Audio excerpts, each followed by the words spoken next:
Looks like we're live. Come check it out. Oh. Are we live? Where's the camera? To me, okay. So we have a little bit of a delay. I suppose that's a positive thing. All right, let's get back here. Let me go on here and check it out. Nice.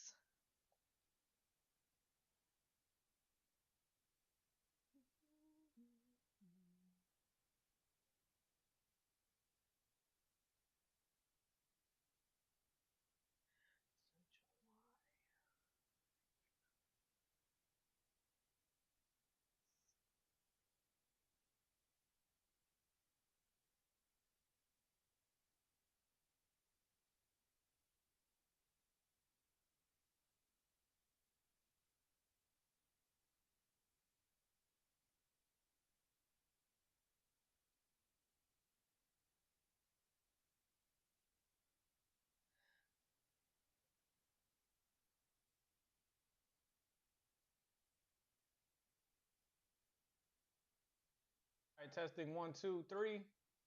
Testing 1, 2, 3. First ever live stream. Testing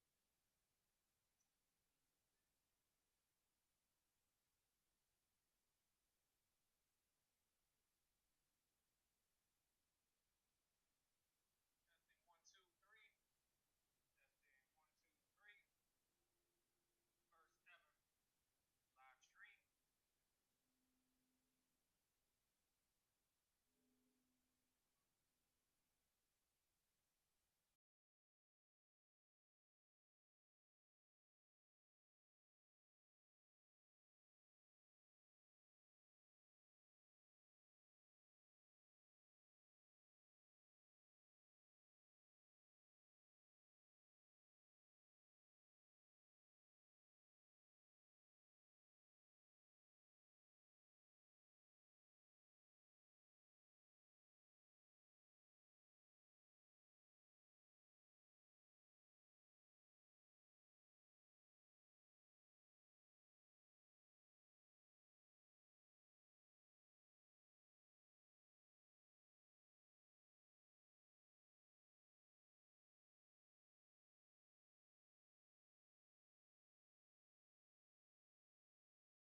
All right, now we're back on with the audio. 1, 2, 1, 2. Go ahead and give me a check here, Tina. Check, check. 1, 2. 1, 2. Check, check. Nice. Check on my camera. 1, 2, 1, 2, 1, 2. And back to this one.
Just on me.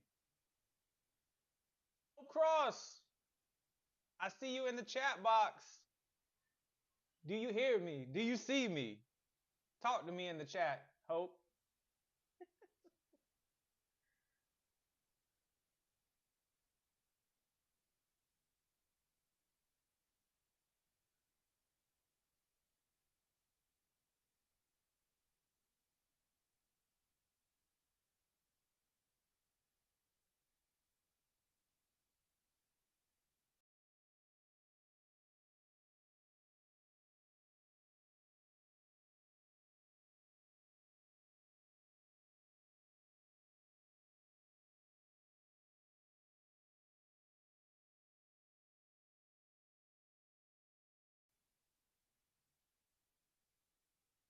Sounds good, Hope. I appreciate you being here and helping us out. We're gonna get started probably around 11:50 or so. Do me a favor, if you see some people join the chat, go ahead and say hi, hello, get that conversation started. Appreciate you as always, Hope Cross, and don't be afraid, Hope, to put your link in the chat box. Let people know what you do, because you do some amazing things.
Hello, what is going on, amazing people? I have 11:49 on the clock. I have the amazing Tina here. We're gonna get started in about 10 minutes, and then hold on. There's Tina. Hi, say hi, Tina. We're gonna get started in about 10 minutes. In the meantime, go in the chat box. Show me that you know where the chat is. Oh my god.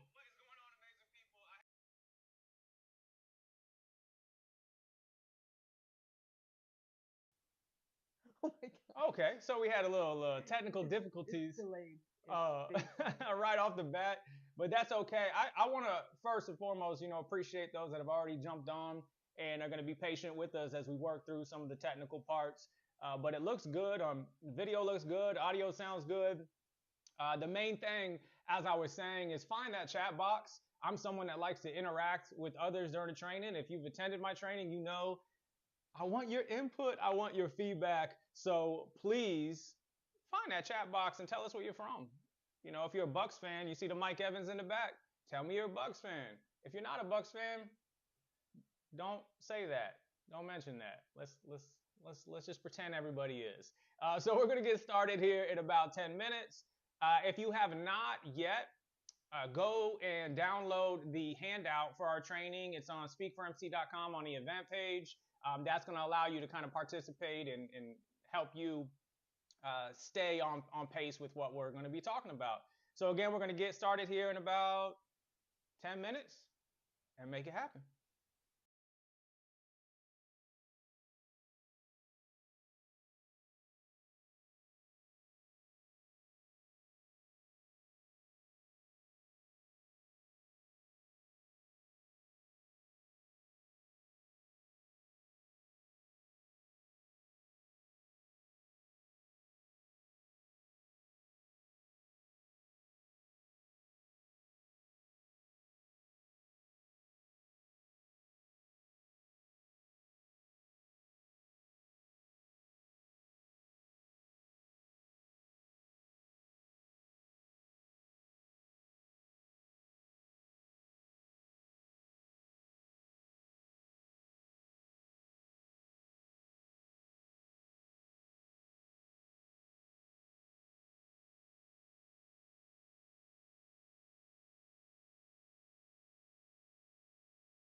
Tina, we are about to get started here in 8 minutes. I want to encourage everybody to go in the chat, communicate, let us know where you're from, give us your thoughts. If you've ever participated in a training with me before, you know that I like to ask a lot of open-ended questions and get interaction and see your feedback. I do see the chat box right here to my right, so as you're typing, I'm going to be able to see your responses and respond to them. I also have them here on my left. Miss Tina, Yes. let me go to you real quick just to make sure we're good. How are you doing today? I'm doing great. How are you? Ooh, we're doing a live stream. I know. We'll make it happen. This is wild. This is the first time that we've ever did something like this, so it's pretty cool. It is. The main thing is technology I know. allowed us. You got a lot going on over there. Technology allowed us. I have the to do easy that. part. Yes. So let's again, we got about 7 minutes, so let's wait for that to happen and start on time out of respect for the people who plan to attend. So we're gonna go on mute for a second and we'll check right back in.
Hello, everybody. We have 4 minutes until we do the very first live stream for Speak for MC, motivational interviewing with young people from this big to this big. And I have a special guest with me today, Tina. Say hi, Tina. Hi, Tina. Hi, Tina. Tina's going to help me guide the conversation. Traditionally, when I provide these workshops, obviously it's a Zoom, it's a Teams. It's one of those where you can participate, go off mute, let me know your thoughts and your feedback. Because YouTube doesn't necessarily allow for that outside of the chat box, I'm going to make sure that I bounce a lot of questions off Tina. But what I do want you to do is go in the chat box, let me know where you're from, give me your comments and feedback on the content I'm discussing. That will allow me to engage with you. So I have about 3 minutes. I believe we had a little over 100 registered, but those 100 were when we initially had the platform for Teams, and then we transitioned to YouTube. So I anticipate there's going to be a little bit of a learning curve, just like with us. But that is okay, because even if you're not attending live with us, the beauty of YouTube is it's going to be there for you to access later. So we're excited about that. Again, we got about 3 minutes. We're going to get started on time like we promised. And we are now 2 minutes away. So I'm going to go on mute for a second, and then we're going to jump into it. Appreciate y'all.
Hello, everyone. We have 1 minute left, and I'm just excited to share with you that so far we have not had any technology issues, because this is the first live stream ever, and we're trying to do things big, and the biggest issue you can sometimes have is the internet. But it looks like we're good.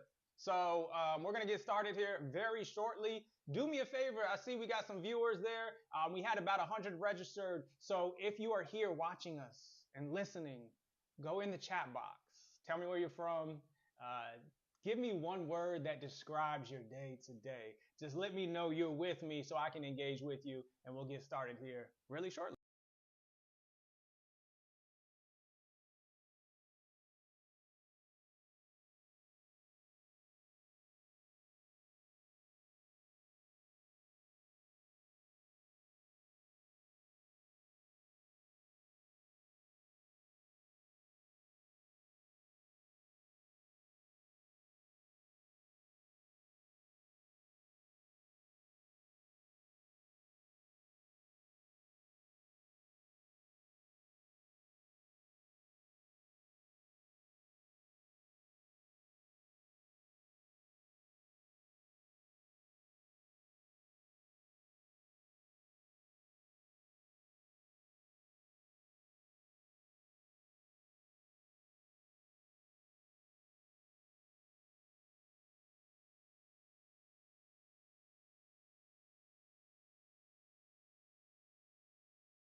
Nice.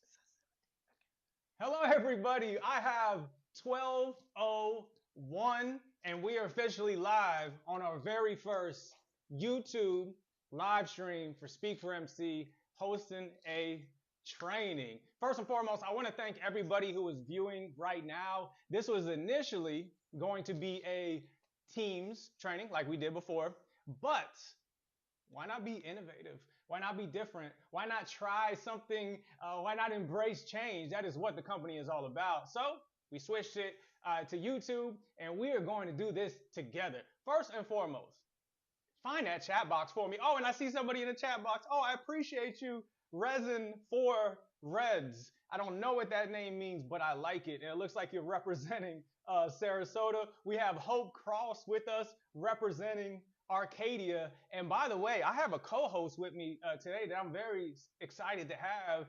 Tina, say hi to the hi to the world. Hi, world. Hi to the world. The vast world. So here's what we're gonna do. It's gonna be a little different today than my traditional trainings.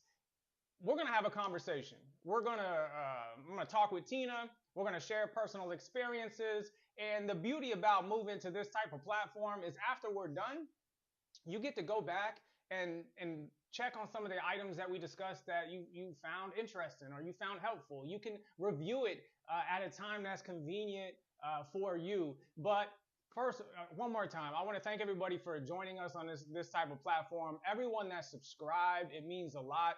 The Speak for MC YouTube channel started with 1 subscriber, that was me. And then it was 2 subscribers, and that was my mom. And now we're at, I believe, 679. It is small steps, but you are taking those steps with me, and being here today means a lot. But let's get down to business. Motivational interviewing inspired tools for toddlers and young people. So I did this training a couple of months ago, and we had over about 120 registered. And I was unsure, how it would go. Will some of these tools and these techniques translate to, the younger population? Tina, I will tell you the feedback, overwhelming. We had 85% said it exceeded their expectations. We had one person say they didn't like it, but that's okay. That happens. But some of the most common feedback when we did our last training was, what about part 2? What about part 2? So this is why we are here. We are here for part 2. So let's get this thing started. For those that do not know me, I'm going to go ahead and show you. Look at that guy on that screen. That is me as a case manager. That was me when I believed I was going to save the world all by myself. Tina, when you first got into this field, did you think you were going to save the world all by yourself? Oh, I was gonna save everyone and anything. Yeah, that's why we do it, right? You don't get into this field because of the money, or the fame, or the fortune, or the 679 YouTube subscribers. No, you don't do that. you do it to make a difference. And my journey towards making a difference started as a group home worker in South St. Pete. That was probably one of the more challenging jobs that I've ever had. That was a co-ed group home, girls on one side, boys on the other, and just you in that desk in the middle. Tina, you ever do the group home work in a group? Oh yes, I worked with teens that were homeless in Tampa. Yep. Yeah, so you know. Oh yeah. Yeah, you learn a lot. You learn a lot.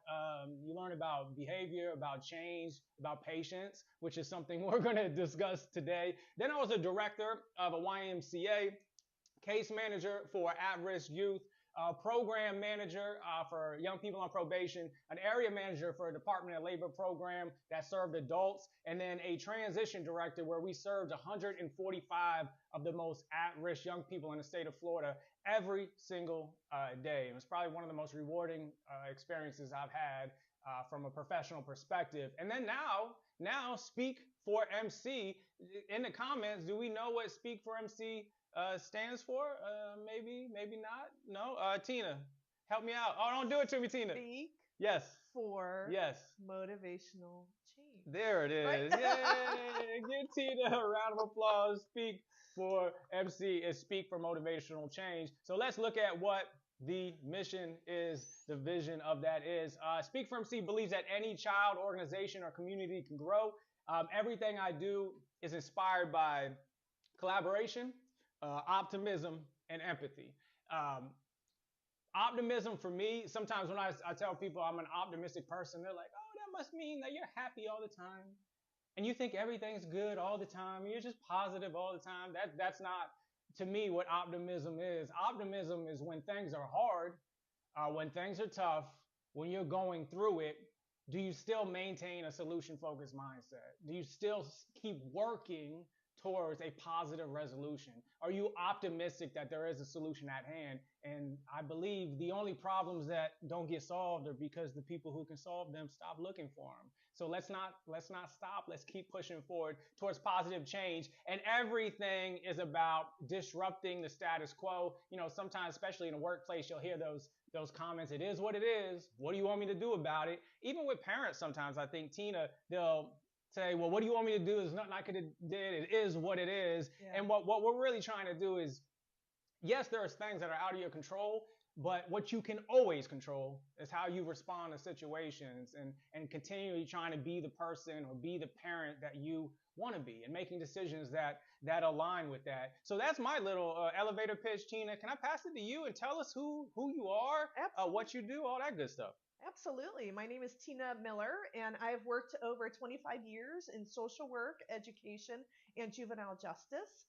And I've also been a licensed therapeutic foster care parent and have worked with ages 2 to 18. Now, I actually consider them opportunity youth. I don't like to use the at risk term because I think these are youth that have opportunities, and we're actually creating those opportunities with these youth.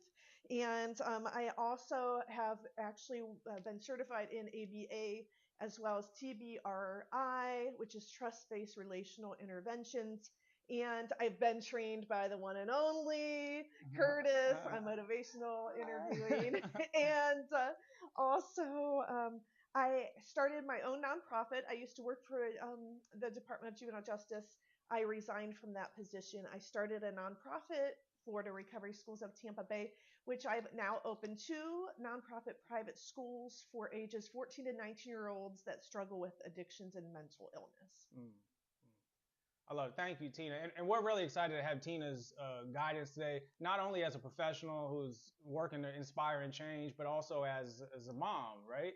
Tell us a little bit about your role as a mom, what that looks like. Give us a little personal window into Tina. Absolutely. So my foster son is 27 years old now, and he's very successful and doing incredible work in this world. And I have a birth son who is 18 years old now, Victor, and he's just an amazing person.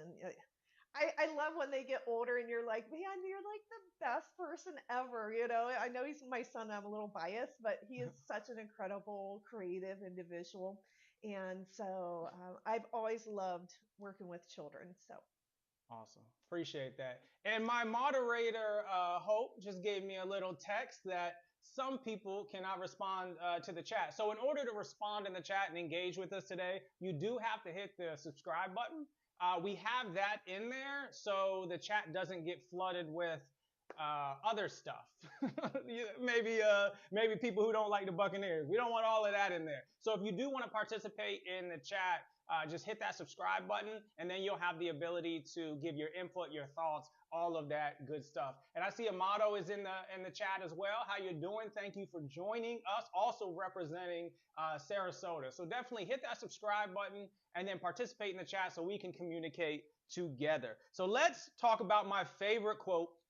This quote I introduce at every single training. And Tina, I'm actually going to get your opinion on this here in a second after I read this quote, what comes to mind. But the quote is, if you give a plant soil, water, and sunshine, it will grow upwards towards the light. If you give a plant soil, water, and sunshine, it will grow upwards towards the light. I'm going to ask Tina here in a second what her thoughts are when she hears that quote. But as you're reading it or you're hearing it, tell me in the comments what you think that quote means. How do you think that quote has to do with change? Maybe how does that quote have to do with being a parent? Give me your thoughts in the comment section so we can kind of bounce those ideas off each other. But let me go to Tina first. Tina, when you hear if you give a plant soil, water, and sunshine, it will grow upwards towards the light. What comes to mind there? what comes to mind when I hear that quote is that we just plant seeds. And sometimes we don't see the seeds flourish, we don't see them bloom, and sometimes the seeds may fall on concrete and you think there's no way the seed's ever going to grow. But I'm telling you, over consistency and everything that this man's going to tell you today, you're going to be able to see that seed bloom, and it's going to be unbelievable, and a harvest that's going to just bloom for years and years to come. I love that. I love that. And that's essentially what we're doing in our field, right? Anyone who has a Yep. background in any type of social services, you're planting seeds and you're trying to encourage positive growth. And the reason for that, and Tina, can you, and you would know, can you make someone change? Absolutely not. You cannot make someone change. If you could, the world would be a very different place, right? Like if you could just press a button or just say a magic, use a magic technique, and the thoughts or attitudes and beliefs would be different, then the world would be a different place. But that's not how it works. So then the question is, if you can't make someone change, then whose responsibility is it to change? Tina, whose responsibility is it to change, you think? It is that individual's responsibility. Yeah. If it's their change, it's their change. So I say all that to say is in this conversation, in this workshop we're going to have together, we're going to give some tips and tools that represent the soil, water, and sunshine as a parent. But we're not giving these tools to say, if you do the soil, water, and sunshine, then you'll always get the response you want. Not how it works. The person who has the final say on the behavior and on the choice is the person whose behavior and choice it is. So what I want to challenge you to do is when you leave here and after you watch this video is not judge yourself as a parent by how often necessarily you got the outcome you wanted, but judge yourself as a parent by how committed were you to making the decisions that align with the type of parent you want to be. How committed are you to the soil, the water, and the sunshine? And then more often than not, the child will grow in response to that light. They will grow in response to that soil, water, sunshine, but it's not a guarantee in every situation. So I say all that to say, Tina, I mean, parents, give yourself a break. You know, me, I've only been a parent for a year and a half, 2 years or so, and I thought I knew, Tina, what it meant to be a parent. I did not know until I had a little one in the house. In fact, I had no idea. So some days are really hard, some days are tough. But again, are you making decisions that align with the person you ultimately want to be, with the parent you want to be? How committed are you to the soil, the water, and the sunshine? So let's talk about what is one element of growth and what I believe is it can be the foundation of your interactions with your child. And it is called motivational interviewing. I was trained as a motivational interviewing trainer, I think 11, 12 years ago by the Florida Department of Juvenile Justice. And my mind was blown. I was like, wait a minute.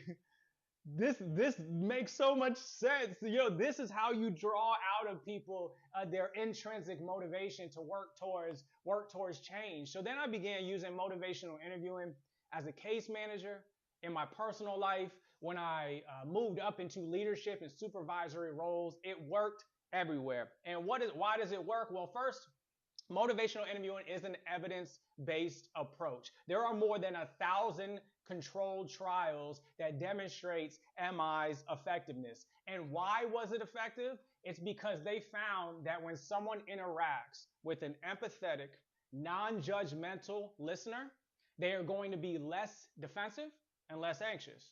And Tina, if you're less defensive and you're not anxious, guess what you're more likely to have? An open mind. Open. Yes. So if you're more likely to have an open mind, then that means you're going to be more open to new perspectives. You're going to be more open to direction or advice or feedback. But Tina, if I'm defensive, if I'm anxious, if I'm frustrated, Wall. yeah, and then what type of mind we're probably going to have there? Closed. We're gonna have a closed mind. So what you're doing constantly is trying to reduce that anxiety, reduce that defensiveness, interact with someone where they don't feel judged. So it inspires them to kind of see more clearly, see the full picture, and then be more likely to take your guidance and your feedback and your advice as a parent. And that's what you're trying to do. I think every parent, for the most part, Tina, wants to pass on guidance and advice and feedback. Would you agree? Absolutely. Like that's one of the main parts of being a parent, right? So if your goal is to do that, then the premise is do it in a way where it's more likely to be received. and motivational interviewing gives you a really good foundation on how to do that. Something else I want to share with you, I'm really proud of. My last training that I did, we phrased it as like an EAP plan for parenting. But I was so inspired by the audience in that training and the topics that we were discussing. I contacted Hope, and Hope is in the chat, who wrote her own book. And if you have not looked into Hope Cross's book, Hope, if you could put that in the chat box so people could find it.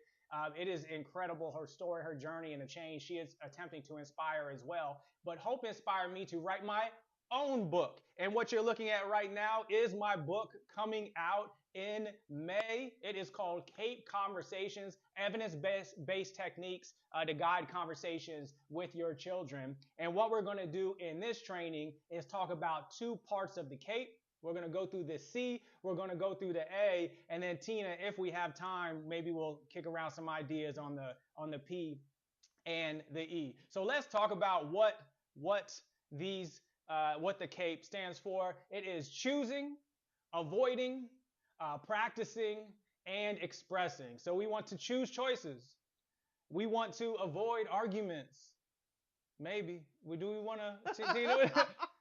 We try to avoid arguments. I do appreciate the irony of me talking about avoiding arguments on YouTube.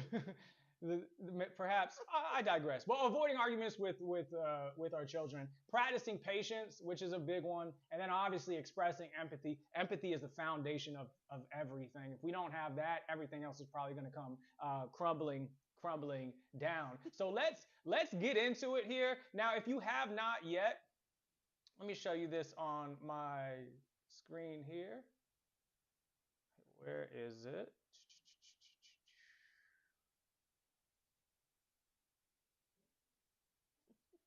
Oh, technology. Okay, if you see it on your screen, that is the C.A.P.E handout that I created for everybody attending this. If you have not downloaded the handout to follow along, go ahead to speakformc.com, and if you go to the event page, you can download it as a PDF and kind of work with us in real time. Again, because you don't have the ability on YouTube to go off mute or jump into the conversation, I want to try to make this as interacting with each other as possible. So if you do not have that handout, go download that real quick. And if you already downloaded it, have that in front of you so we can follow along.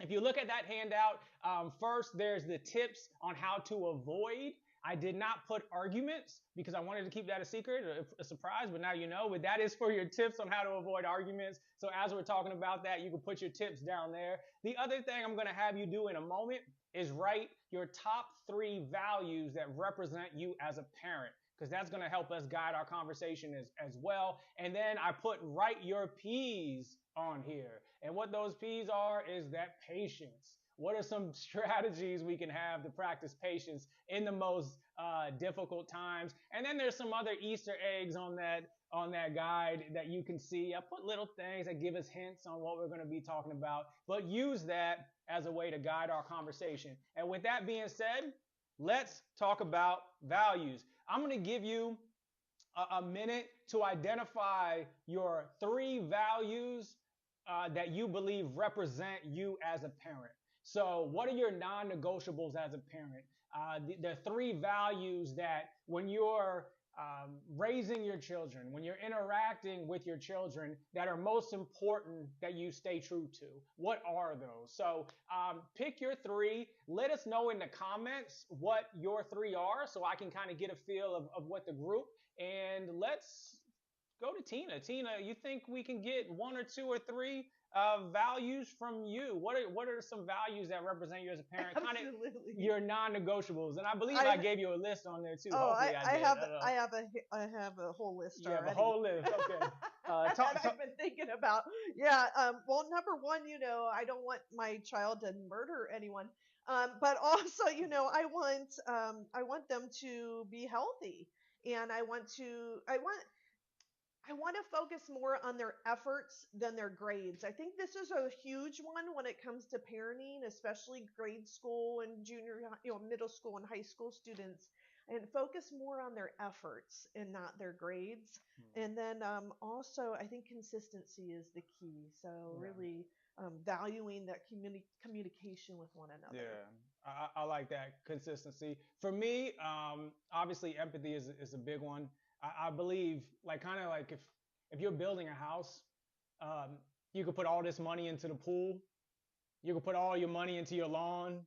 When the neighbors walk by, they could be like, "Wow, look at that house." But if you did not invest a lot into your foundation, when a storm comes, everything's gonna come down. And when I talk about interacting with young people, I think the foundation is empathy.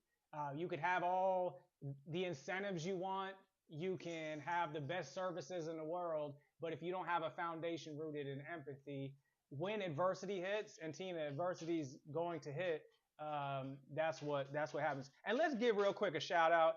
I've been trying to keep this gentleman out of the training, and it has not been working. That is Mr.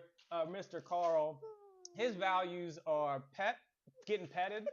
I don't know if petted is a word. Yeah, snacks and attention. So that's his values. Now, Carl, will you please go back in your bed? Carl, back in your bed. Go back. All right. And his other value is not listening.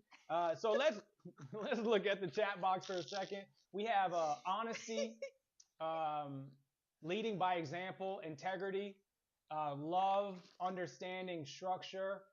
In our chat, we have integrity, truth. I think these are all incredible values. Integrity is, I think, maybe one of the most important ones too, Tina. Who are you when nobody's watching? That's you in your purest form, right? When there's an audience, that's a different version. But when it's just you and it's time to make the hard decisions, then who are you, right? And I believe that's where you really see the level of integrity each person has. And then the other value that I definitely believe is part of the foundation is empowerment, collaboration, embracing the child's independence, their autonomy. I think that goes a long way into their development, which leads us to the very first part of C.A.P.E, which is C, choosing choices. Tina. Yes. Choices. Let's talk about you as a parent. What role did providing choice have, do you believe, on your effect on your child? Huge role. I remember when my son was, a little guy, and I would always give him choices, but it was the outcomes that I wanted. Okay, so I would be like, it's time to sit down and eat. Would you like to sit on the beanbag chair, or would you like to sit in your high chair? So I'd always give him the choices of what I want him to do, but he didn't know that. So he would be all excited, and I remember he was really into this cartoon character, and so he would always choose to sit in that chair. It was this big red chair, and that was his choice, and then he would actually comply. And so I think that's important with our children, to give them the choices of the outcomes that we want, and then they feel empowered, and they feel like that, oh, I'm a big boy. I made a choice. I made a decision on my own. Yeah, absolutely. And speaking of choices, if you choose to go in the comments, we first need you to choose to hit the subscribe button. So the only way you can participate in the chat, just a reminder, because I got a couple messages that people can't get in the chat. You got to first hit that subscribe button. Yeah, choice is everything. So let's talk about the psychology of choice for a moment. Providing options enhances the perception of control.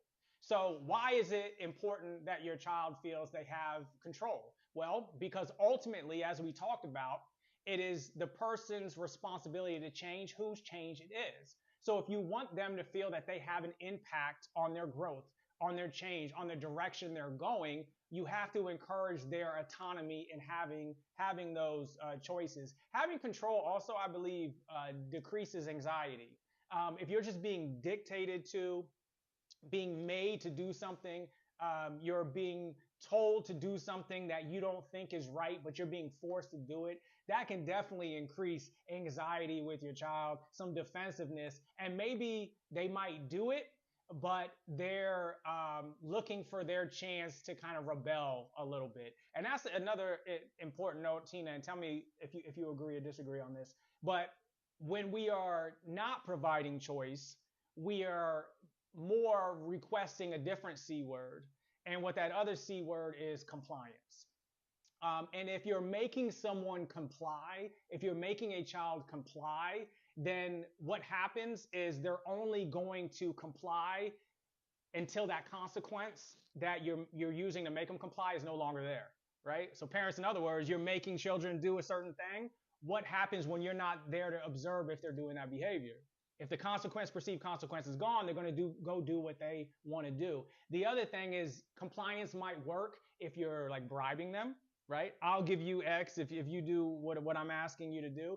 But the problem with that type of compliance as well is what happens when the thing you're using to bribe, the carrot, is no longer as important to the child. Now I'm going to go back to the behavior that I want. Now, compliance sometimes is required, like if the child's in danger.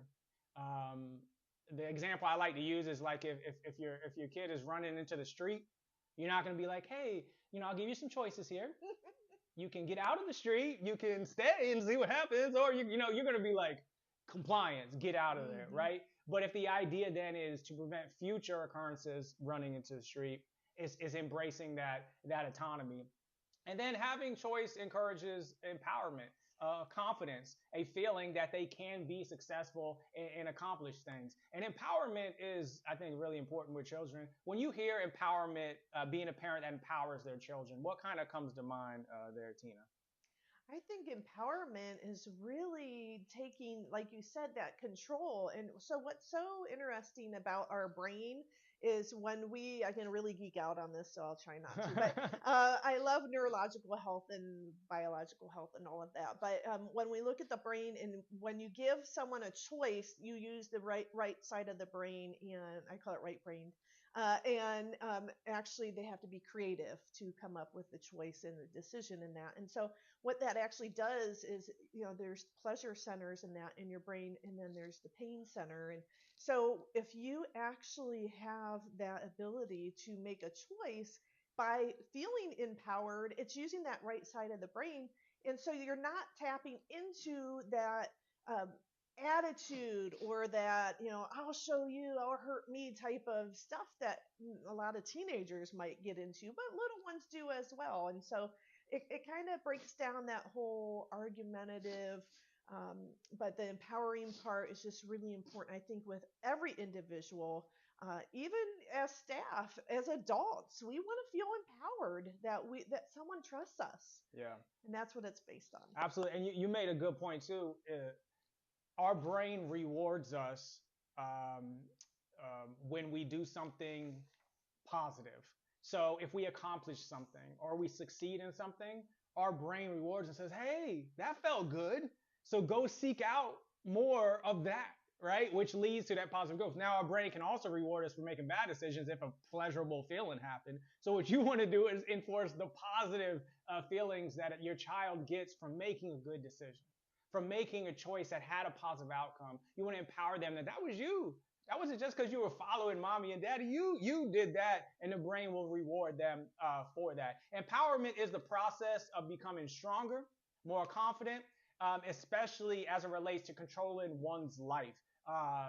That someone feeling that the decisions they make have an impact on where they go and what happens to them is incredibly important, as opposed to like an external locus of control. I am only here because of these things that happened to me. I am where I am because that's just how the cards were dealt, and there was nothing I can do about it. That type of mindset really pushes the child into being just a observer of their own journey. You want them to be an active participant who feels they can positively affect it. And then the other part of empowerment that I think is really interesting is true empowerment.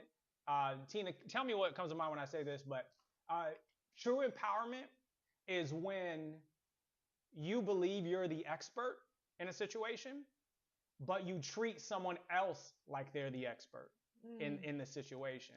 So in other words, can you suspend oh, I know what is the right decision. I've done this a million times, to then treat that person like they are the expert. And I think this resonates with parents because we probably do feel like we're the expert in a lot of things, right? We already lived this thing called life, no?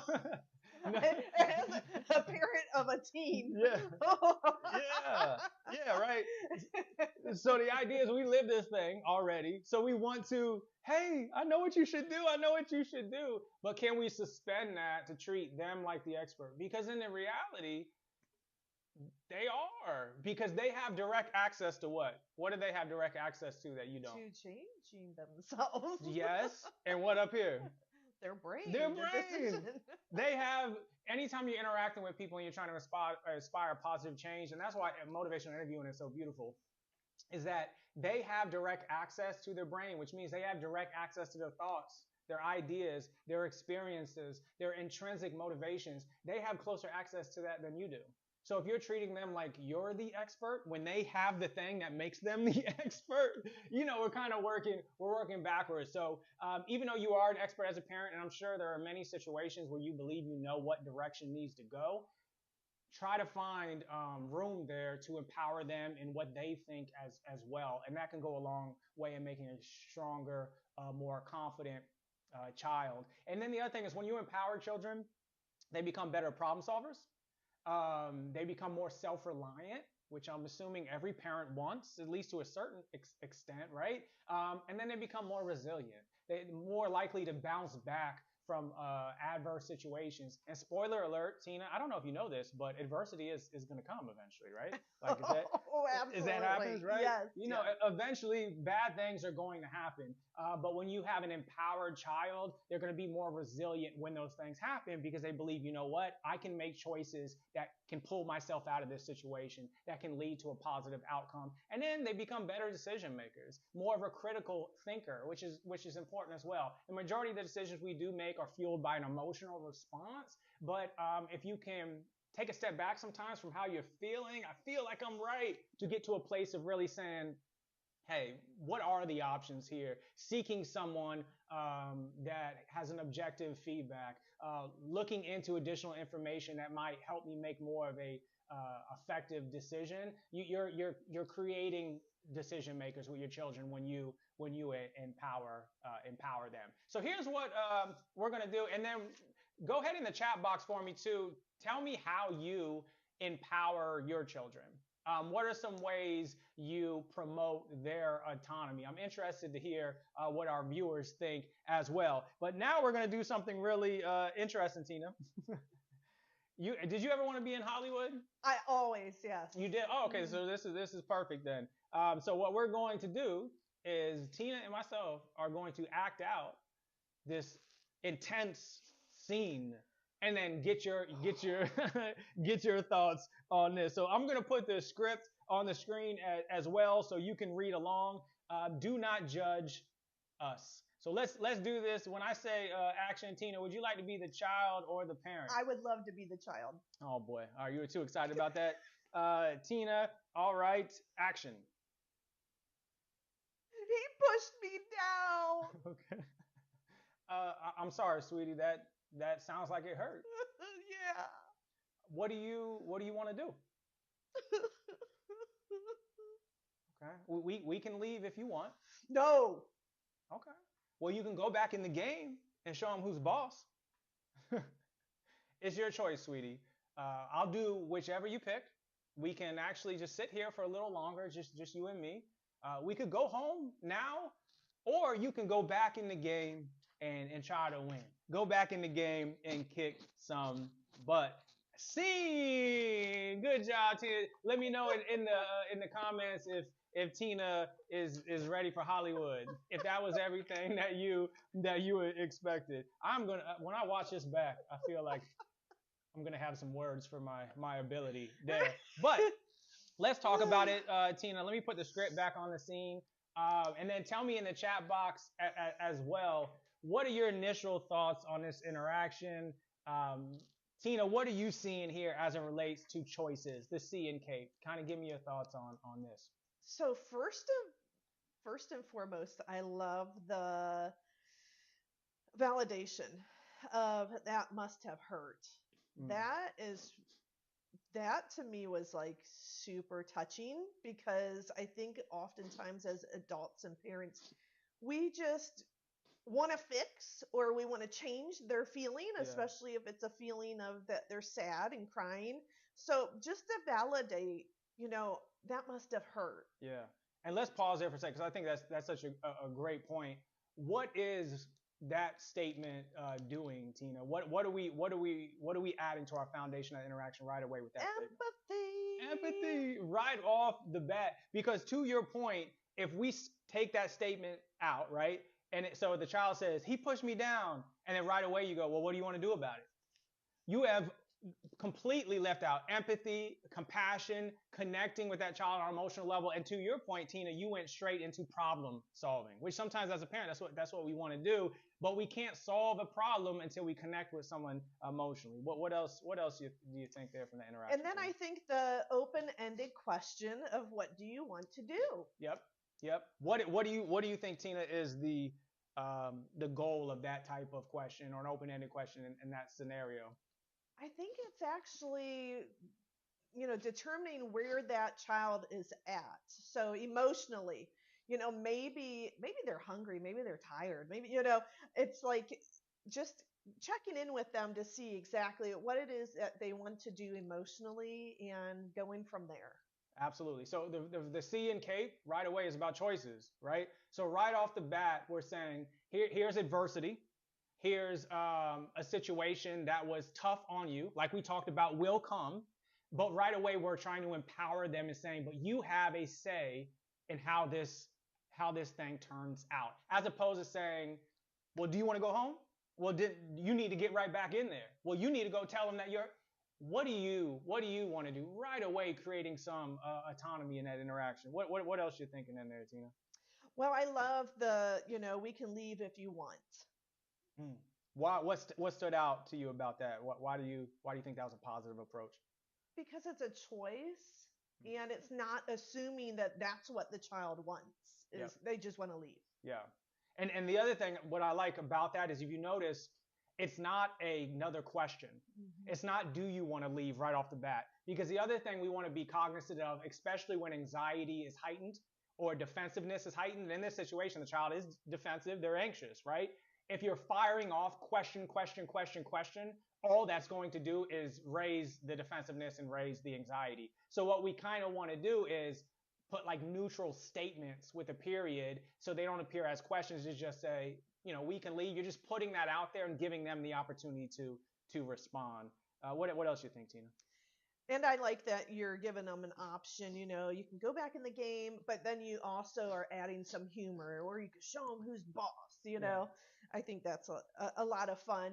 That's one of the things I think as parents, sometimes we're in that parent role so often that we forget about, like, we have a sense of humor and that Yeah. we can actually have fun with our kids. Absolutely, and that's a good catch there too, Tina, because that line is occurring based off of previous information that I know about the child. So in other words, in this situation, this child is competitive and likes to win and likes to get out there and push herself. So saying, hey, you can show them who's boss, that taps into intrinsically what motivates her, Mm-hmm. right? So I'm not just saying that out of nowhere. It's knowing, again, with your child, what underneath the surface, what drives them, what motivates them, what gets them excited. And if you notice, there's an exclamation point because it's a happy thing. It's not show them who's boss then. It's not one of those like go do it. It's that you can show them who's boss. We got this. It's that positive, trying to reduce that defensiveness and that anxiety. And then how did that interaction end there, Tina? What are your thoughts on how that thing was wrapped up? Oh, I think that once again, you're validating the child, and um, and then you're, telling them that, hey, whatever you choose, I'm gonna back you. I got your back. I like it. And speaking of child, the other one has made an appearance. That's Mr. Watts. If you've been to any of my trainings, you know he is always around. So try not to let him distract you. He also can't hear, so we got to give him one of these to get away. All right, now he's just giving Tina love. Hey, this is a live stream, people. So I mean, I don't know what you want me to do. Sometimes the audience just jumps into the training, and there's nothing we can do about it. There is Oh, he's talking. the Wats. All right, so at the end, we're circling back. It's almost like a summary. You notice it's all right. Let's recap what all of our options are. Let's recap how we're feeling. It's your choice, sweetie.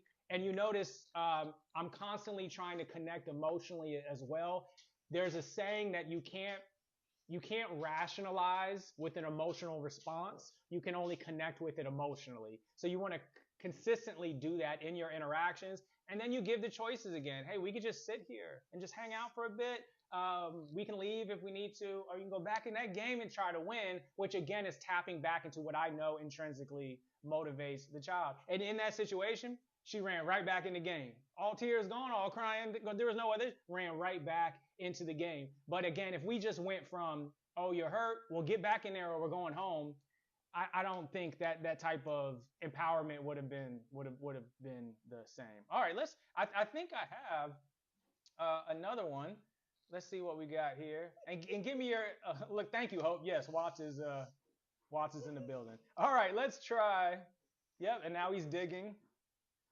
So I can't get the camera over there. So now essentially what he's doing is, because he did not get enough pets from Tina, he is tearing up his bed and just going at it. So, hashtag live stream. If you don't know Watts, he has his own Facebook account. But I digress. All right. Let's do one more, Tina, based off the choice scenario, and do another script and take our trip back to Hollywood. Would you like to be the parent or the child, Tina? I'll be the parent this time. Oh, you're gonna be the parent. Okay. All right. Whenever you are ready. It's time to go to bed right now. I don't want to go to bed. Why not? Because I want to play. Going to bed when you're having fun is hard. Yeah, yeah. What if we played one quiet game that I pick and then bed? Okay. Yeah. What are we gonna play? So if we play one quiet game, we go to bed after, or we could go to bed now and play a loud game after school tomorrow at the park. What do you think? All right. Good job. Round of applause for Tina. Once again, I'm telling you, I don't think I'm gonna ever be able to get her on another live stream. She's gonna be hire an agent, and she's not gonna participate in any of this stuff anymore. So, all right. Let me put the script back on the screen. Again, go in the comments. Let me know what you think is happening in this interaction. Tina, like before, what are your initial thoughts on this interaction as it relates to choice and empowerment? Well, I think stating what you want the child to do, but then also making it into a game. As in, here's a choice, here's choices. A quiet game, then go to bed, or tomorrow, and then we can have a loud game. And I think that is just playing into exactly what the child is wanting to do, which is to play, and that's what a child's job is. Yeah. And that's a good point too, Tina. Is sometimes the response I'll get from parents when I like present stuff like this, I can't let my child dictate everything and just run the house, right? We're not in this. This is why the phrase is, well, quiet game. You're still setting boundaries, expectations, and standards. You're not completely bending, but you're doing it in a way that it's a negotiation, and it's almost like a win-win for both parties. And then if we circle back to the top, the child says right away, I don't want to go to bed. And based off of my conversations with parents, Tina, I don't know if you agree with this. This was a big one. The bedtime ritual can cause some issues. So right off the bat, the parent's like, all right, it's time to go to bed. The child says, I don't want to. What does the parent do there in response that maybe helps reduce some defensiveness and anxiety, you think? I think once again, validating that, yeah, going to bed, it's hard when you're having fun. It's really hard to slow down and have to, go into. I think this is where it's so important to have a bedtime routine with kids. Yes. And we're gonna talk a little bit more on how to, because the other thing is, and I believe we'll talk about this, is we don't want to have to negotiate everything. You want to avoid last minute negotiations if possible. And we'll talk about some strategies to do that. But in this situation, we are where we are, right? And right off the bat, the parent, instead of jumping to conclusions, remember how we talked about initially, Tina, that being empowering someone means you believing you're the expert but treating someone else like they are. Mhm. That's what's happening right off the bat in this interaction, right? They're saying, I don't want to go to bed. The parent probably knows why. Well, it's probably because you want to watch more shows, or it's probably because you want to have more fun. But instead of them jumping to, I know why, you're right away empowering the child to say, and you're saying, why not? Tell me. I want to know from your perspective why you don't want to go to bed instead of me jumping to conclusions. Because even if I'm right when I jump to a conclusion, it's going to create defensiveness and anxiety because I'm jumping to conclusions. And no one likes to have assumptions be made about how they think without having the chance to share how they think. Make sense? Mm-hmm. And then to your point, the child says, because I want to play. And then again, we have the empathy, right? Going to bed when you're having fun is hard. It's not a question. It's not a judgmental statement. It is simply a neutral statement that connects and empathizes with what the child is experiencing and then what they're feeling. And then you touched on what the other items there were creating choice. A quiet game, go to bed after. Then if the child wanted a loud game, you notice put in there, or we do one of those big loud games after school tomorrow. So that's the thing they really work. If that's the thing they were really excited about, then maybe providing that choice, but with different expectations can get you there. And then at the end, what does the parent do again? The very last thing, Tina, at the very last line? What do you think? What do you think? Thinking drives behavior. Empowerment and choice comes from allowing someone to come to their conclusions based on how they think and they feel. We want to do that as much as possible with our children if we're looking for long-term change. If you're looking for compliance, you just want what you want in that moment, then you're probably not going to give a lot of choices, I would imagine, right? And sometimes compliance is needed. But if you want change, then we're talking about providing those options and letting them choose. Mary in the comments, hi Mary, what's up? Mary is one of my favorites. She is always supporting Speak for MC. She says, good choices. I love to give choices for empowerment. Absolutely, I can vouch for you for doing that, Mary. You are amazing and you are a rock star. All right, Tina, how'd that feel going being an Academy Award winning actress there? I want to thank the Academy. She wants to thank the Academy. All right, before we move on to the next acronym, Tina, let's just take a really quick moment to talk about incentives versus bribes. Incentives versus bribes. What do you think initially is kind of the difference between an incentive and a bribe when we're talking about children? Ooh, incentive. It sounds like an incentive is more like I'm going to do something and I'm going to get rewarded for that, for my actions and for it. Where a bribe is like, do I really want to do this? I'm kind of being forced. Yeah, absolutely. Well said. So the incentive is there is a reward that matters to that person who's receiving it on an intrinsic level. It's something that's important to them. So they are incentivized to work towards a behavior that they see value in because it connects with them intrinsically what that incentive is. Whereas a bribe is more comply. I want this behavior. I'll give you this stuff to do the behavior that I want you to do. Whereas an incentive is you are motivated to do the things that you are motivated to make your own choices because it'll lead to an incentive that you want. Um, Incentives are really, I think, important just across the board on no matter what population that you're serving. It's just that the main thing is making sure that the incentives connect with what the person values. If you're just saying, I'll give you $10 if you do this. I remember when working with young people, they look at me and they be like, man, I got $20 in my pocket. I don't need your $10 to do that, right? That was not something that was of value to them. Incentives teach that being patient and choosing positive behaviors lead to rewards that are important to you.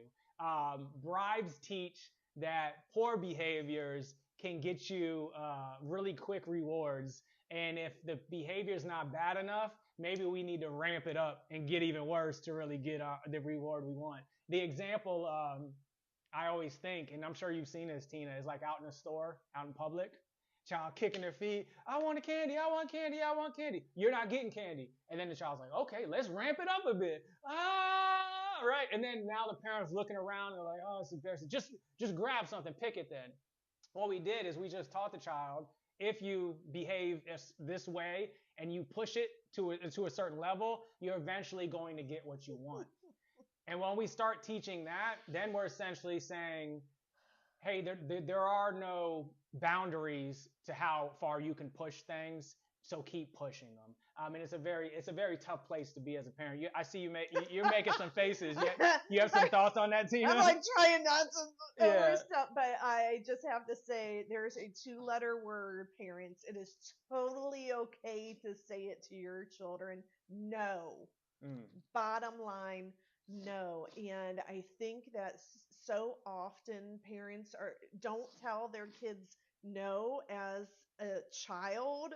And guess why I had to open 2 schools for kids that have never been told no. yeah.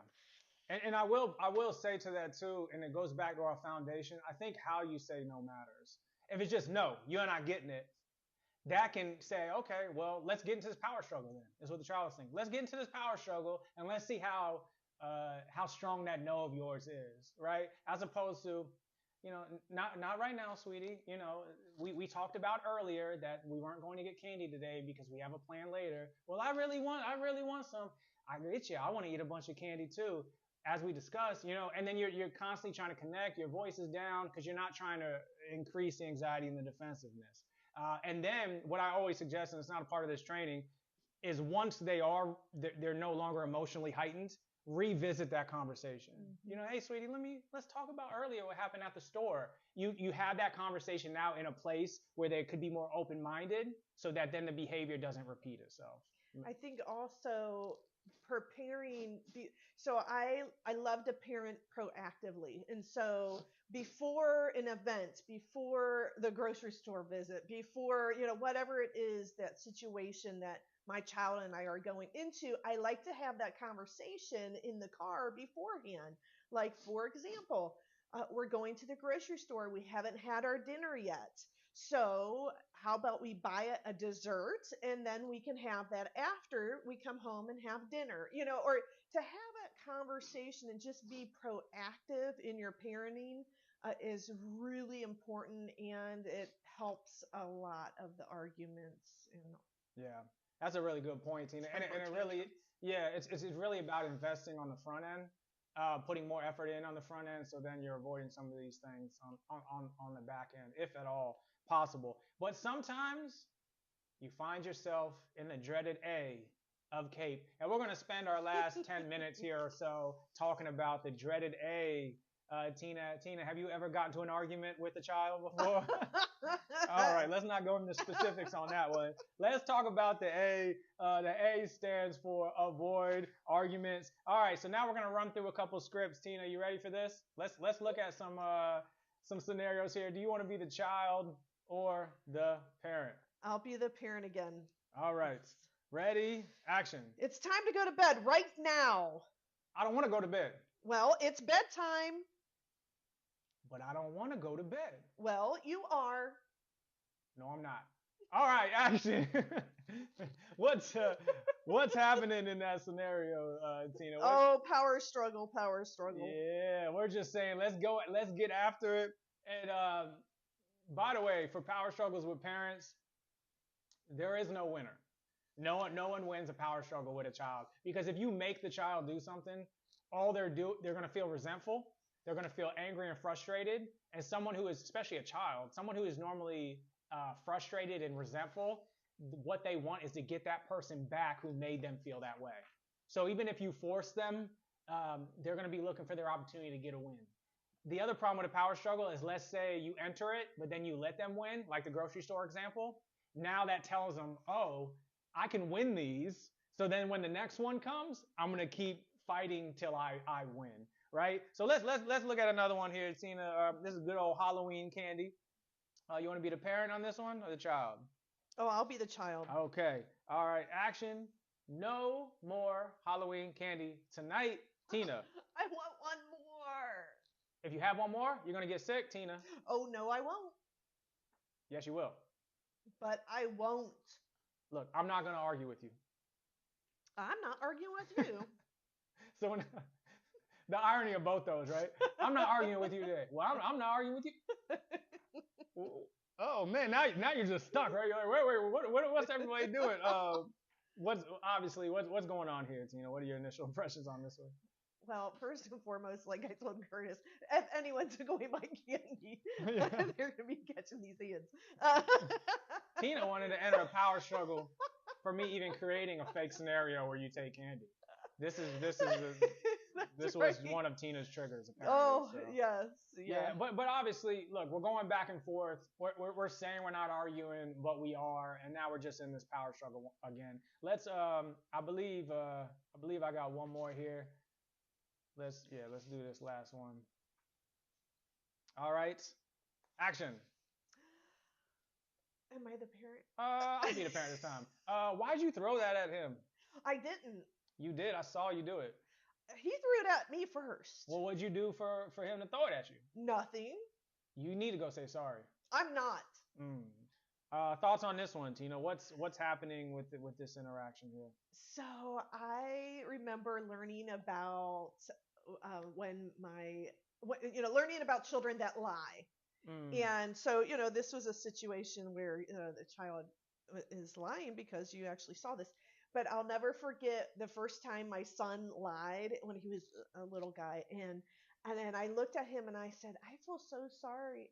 I said, "I feel so sad that you don't trust the world enough to be honest." Mm. And I tell you what, my child, he cried and cried, and he Mm. was like, I'm sorry," and then he was honest. Yeah. But it's just, I think, showing that empathy, or showing that maybe you were frustrated, and Yeah. sometimes when we're frustrated, we do things that hurt others, and that kind of stuff.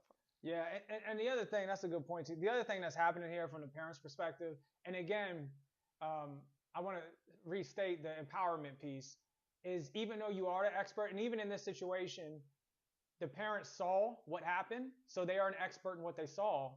But can you suspend that to treat the child like they're an expert in that situation as well? Because the quickest way to create defensiveness, anxiety, in a power struggle is to label or shame someone.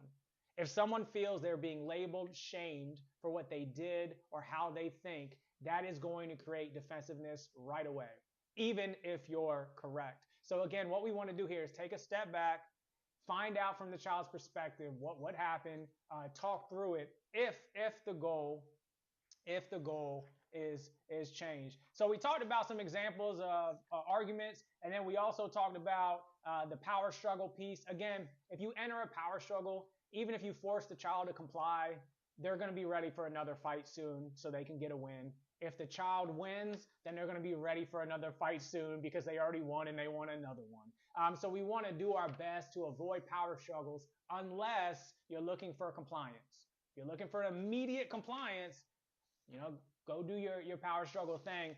But if you're looking for change, we really want to avoid those. And then one of my favorite quotes from Jay-Z, Tina, was, if you argue with a fool, from a distance, you can't tell who is who. Mm. And the thing is if you're arguing with a child from a distance, it looks like two children arguing. So you got to keep that as mind as well, and be a part of the solution, not contributing to the defensiveness and the anxiety. And then here's what I wanted to touch on, because you mentioned it a couple times, Tina. It's called setting the stage. And this is what you were talking about, is about explaining expectations in advance, so that when the situation comes up, it's not this surprise. So when you set the stage, as Tina talked about, in advance, saying, hey, here's where we're going. This is what's going to happen when we go. When we leave, this is what the next step is. By setting the stage, it aligns expectations with reality. That's another big thing that can cause defensiveness and anxiety, is if my expectations for a situation did not align with what the reality of the situation was. That can create defensiveness for sure. Setting the stage also reduces anxiety, makes a child feel comfortable and secure, and it can also put the parents at ease, right? It gives you a little bit of, all right, we're all on the same page going into this thing. It can reduce a little bit of stress for the parent as well. So that is setting the stage, and that'll help you avoid any of those last minute negotiations. Any other thoughts on the kind of the setting the stage piece, Tina? I think the key is communication. Yeah. Yeah, on the front end and in advance, putting your effort. And I get it. Sometimes parents are like, I worked a full day. I got all of this going on. I don't have time to explain every little thing to you. I empathize with that for sure. Anytime someone makes a statement like that. The only thing I challenge them to do is then align your expectations with the reality of that statement. Don't say I don't have the time to do that on the front end and then get frustrated when things blow up in that situation, right? Because you did not do the thing, the soil, the water, and the sunshine that committed to the growth that you wanted, right? So, but if you say I don't have the time and you be like, it is what it is, whatever happens, well, at least you're aligning your expectations with reality, I suppose. But it is about putting that effort on the front end. All right, let's just look at one before we wrap up because I have 101 on the time, Tina. Let's just show them one situation that could have resulted in an argument, but we switched up our approach a little bit. You good with that? Yes. All right. Which one? The as we discussed, it's time to go to bed. The Okay. bed one. All right. You want to be parent or child for this last one? I'll be the child. All right. Ready? Action. As we discussed, it is time to go to bed. I don't want to go to bed. Why not? Because I want to play. Going to bed when you're having fun, it can be hard. Yep. What if we played one quiet game that I pick and then bed? Yes. Okay, so we play one quiet game, then go to bed, or we just go to bed at the time we discussed, and then tomorrow do one of those loud, exciting games at the park. What do you think? Yes. And scene. So again, and we did a variation of this one earlier, but instead of saying I'm the expert, you need to do what I told you to do, we're opening up the opportunity for choice, for empowerment, and creating that reducing that defensiveness and that anxiety. All right, let's go. Here's the other two elements of C.A.P.E. The P is practicing patience. With it being 102 and you being so patient with me, we don't have time to go into the practicing patience part. But I will encourage you, if you go to speakformc.com in the blog section, I did write an entire blog on practicing patience, not only with children, but with your coworkers, with your partner, just in general, practicing that patience. So go ahead and check out that blog. And then the other part of C.A.P.E. obviously is expressing empathy. I have an entire playlist on YouTube dedicated to empathy, as I believe in it so much. And then also there's a bunch of blogs and resources that you can learn more about the role empathetic interactions have with children. Oh my goodness, Tina, we did it. Yay! Oh, I can't believe we made it. I'm 3 minutes over, but we did not have any technology issues. Tina, I want to thank you so much for being a part of this. It was a pleasure to be able to bounce ideas off of you. Do you have any final thoughts? I have one final thought that please. I wanted to share with parents is you touched upon a little bit of how busy we are and everything, and I just want to share with you parents to take care of yourself so that you can take care of others. Yeah. First and foremost, you are priority and your life matters and you matter. So please take care of yourself. Yeah. Well said. And I don't want to keep just plugging the book, but there is a couple chapters specifically where you're talking about with self-care. If your cup is overflowing, you can't pour more in. So you have to be able to empty some of the stuff that's weighing you down from time to time so that you can pour more in. So that's a really good point because it is hard from time to time. Life is overwhelming. There's so much going on.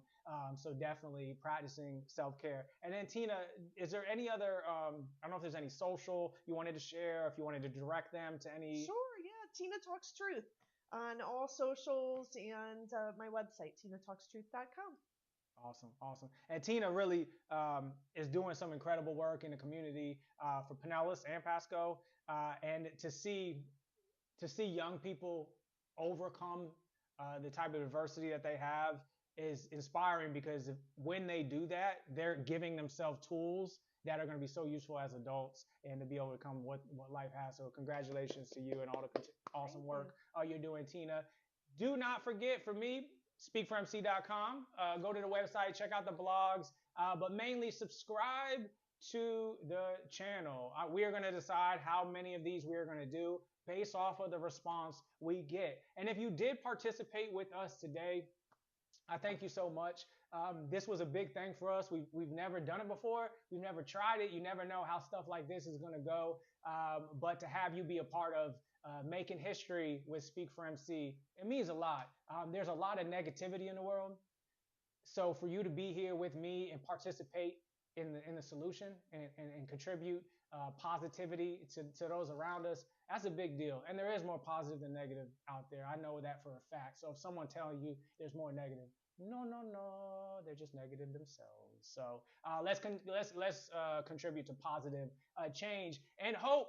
Shout out to Hope Cross, our moderator. Again, she put her website and her information in the chat. If you want to be inspired, motivated, training, development, all that good stuff, she is what her name is. She is Hope. So you will not go wrong with that. Let me look at before we end, Tina, let me look at the chat.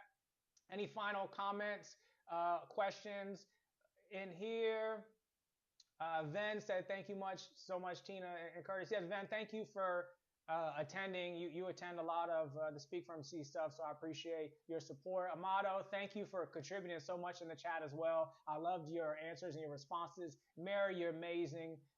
And everyone else who is watching after the training is over, thank you. And hit that subscribe button. And we got some more coming up. Go to the website, check it out. Peace. Tina, throw it to peace. Peace. Hit that like.